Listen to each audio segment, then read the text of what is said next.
This 2014 Soccer World Cup recap is brought to you by Specsavers. Well, so sorry for England, but you'll remember on Friday we said that the African teams were actually quite forgettable going into this weekend, and then it seems like they just cracked out of their shells, and there's a lot of very exciting news coming from the African teams this weekend. Garen, why don't you take us through that? Yeah, they started really poorly, but did much better this past weekend. You know, in no particular order, we had Algeria beating South Korea last night, so fantastic victory for them. I think it was 4-2 in the end. So, you know, really improved on their first game performance.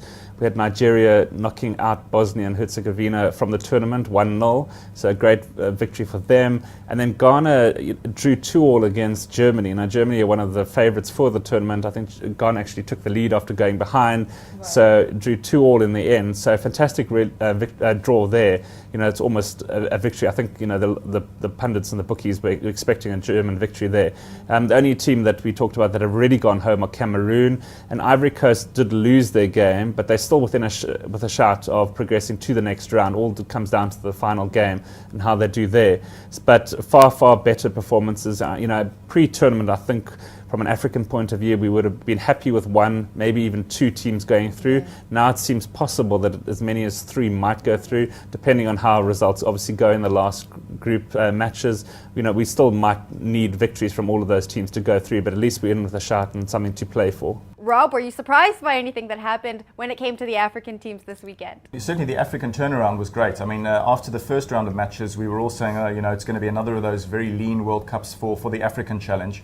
I'm a little bit of bias because I spent the second 6 months of my life in Ghana, so I'm a Black Stars fan. You know, I have fond memories, of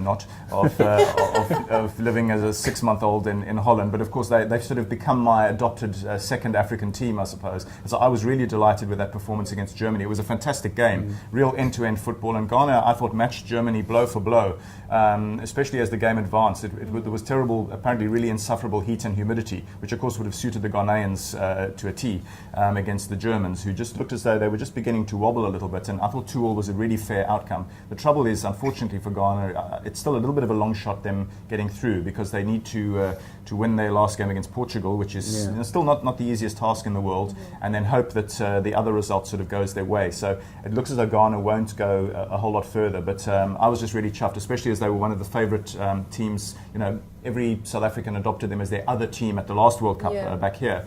And, you know, so at least they put up a really good show against Ghana. Whatever happens from here, it was a very memorable performance.